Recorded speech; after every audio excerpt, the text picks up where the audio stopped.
সুপ্রিয় দর্শক মণ্ডলী, দেশ ও দেশের বাহিরে যারা আছেন, আশা করি ভালো আছেন। ভালো থাকার জন্য দোয়া করি, আপনারা আমার জন্য দোয়া করবেন। আজকে যেই পর্বটা, সেটা হলো নবী জীবনীর 11তম পর্ব। এই পর্বে আমরা চলে আসছিলাম মক্কার চুক্তিনামায়। ওই চুক্তিনামা অনুযায়ী আল্লাহর নবী হজ করতে আসলেন। হজ করার আসার পরে প্রায় 5-7 দিন এখানে চলে গেল। 5-7 দিন যাওয়ার পরে নবীজির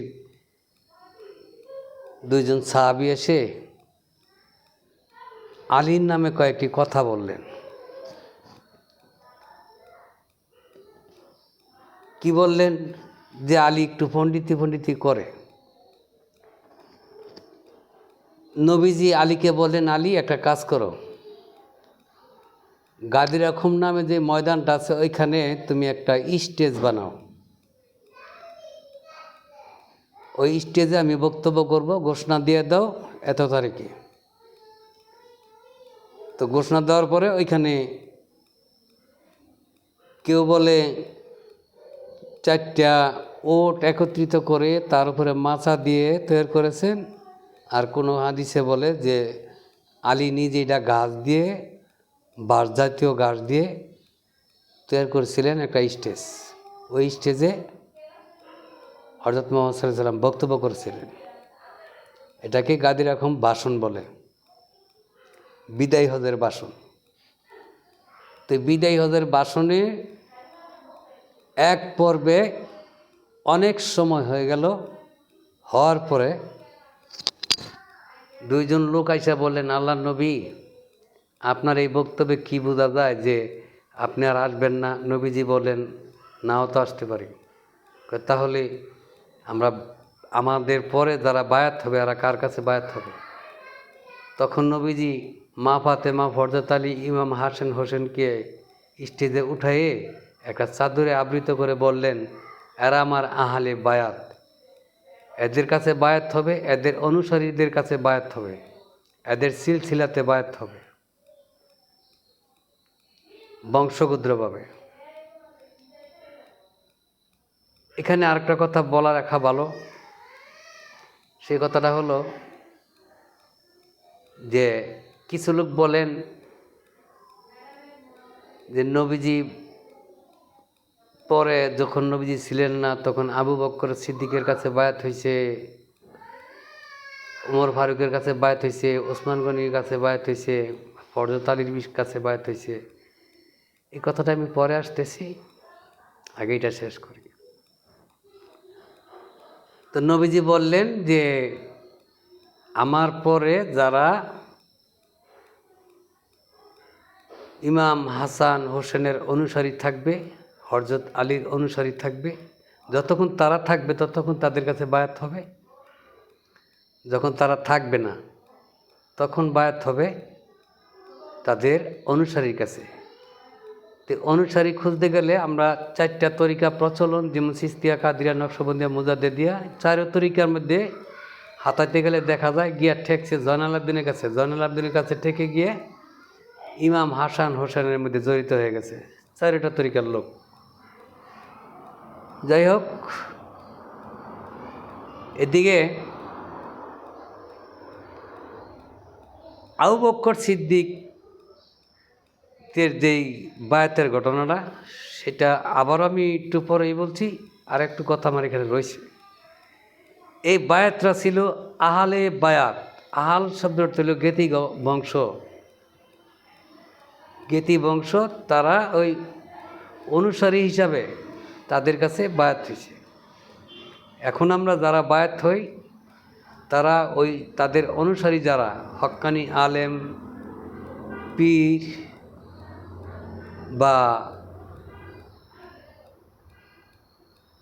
যারা অলিত্ব লাভ করেছেন তাদের কাছে, তাদের সিলসিলাত খোঁজ করলে গিয়া দেখা যায় যে তারা নবীর বংশ। তবে এর মধ্যে যারা পীরান্তি জানে না, নাখোশ পীর, তা আগেও ছিল, এখনও আছে, পরেও থাকবে। মোট কথা আমি যেগুলি বলে গেলাম এরকম থাকতে হবে। এরপরে আসেন নবীজি গাদির রকমের মধ্যে যে বক্তব্যগুলি করেছিলেন, এই বক্তব্য অনেক লম্বা চড়া বক্তব্য। আমি সংক্ষিপ্তভাবে খালি এই কথাটাই বললাম, যারা আলীকে কটাক্ষ করেছিল তাদেরকে আলী কি জিনিস এটা প্রমাণ করার জন্য স্টেজে বলেছিলেন, এই হইল মাওলা আলী, আমি যার মাওলা আলী তার মাওলা। এখন মাওলার ব্যাত কি? মাওলার ব্যাত হইল এরকম,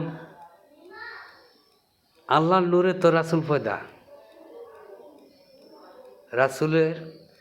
রাসূলকে আলাদা ভাবা যাবে না, আল্লাহও ভাবা যাবে না, আল্লাহর থেকে জুদাও ভাবা যাবে না, ওইরকম পর্যায়ে রাসূল। তদ্রূপ তারা যে পাক পাঞ্জাতনের 5 জন, এটা তো আমি আগের ভিডিওতে বলেছি, তারা আংশিকভাবে বড়। নবীজি বড় অংশ, মা ফাতেমা ছোট অংশ, তার থেকে ছোট অংশ হইল হযরত আলী, তার থেকে ছোট হইল হযরত ইমাম হোসেন, 2 ভাই, তারা সমান সমান ছিলেন, নূরের খণ্ড। তো যাই হোক, এদিকে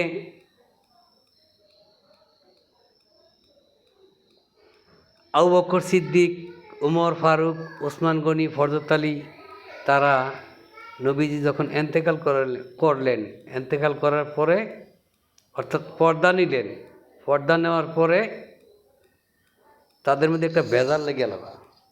বেজালের এক পর্যায়ে গিয়া এলাকার দর্শকবৃন্দ, নবীর সাহাবীরা সবাই বললেন যে নবীজির সাথে চলতো তো আবু বকর সিদ্দিক, তাছাড়া উনি মুরব্বী, উনি কি খেলাফতের দায়িত্বটা দেওয়া হোক। তো ওনার পরে উনি খেলাফত পাইল, পাওয়ার পরে 3 বছর উনি বেঁচে আছিল। 3 বছর পরে আবার সিরিয়াল মতো উমর ফারুককে দেওয়া হয়েছে, তার সিরিয়াল পরে ওসমান গনি আইসা একটু বেল লাগাই দিয়েছিলেন, সেই ঘটনা আমি পরে বলবো আরেকদিন, মানে সামনের ভিডিওতে আর কি। তো ওইটার নাম ছিল বায়াতে রেদওয়ান, মানে গদিনাশীল কে হবে। নবীজি তো গদিনাশীল ছিলেন, গদি চালাইতেন, রাজ্যটা চালাইতেন, কিন্তু তারপরে তো ওই গদিতে বসে আরেকজনকে রাজ্যটা চালাতে হবে। ওই রাজ্যটা চালাইতে হইলে তার হাতে হাতে অঙ্গীকার করতে হবে, সেটা হলো বায়াতে রেদওয়ান। ভালো করে বুঝে নেবেন, বায়াতে রেদওয়ান।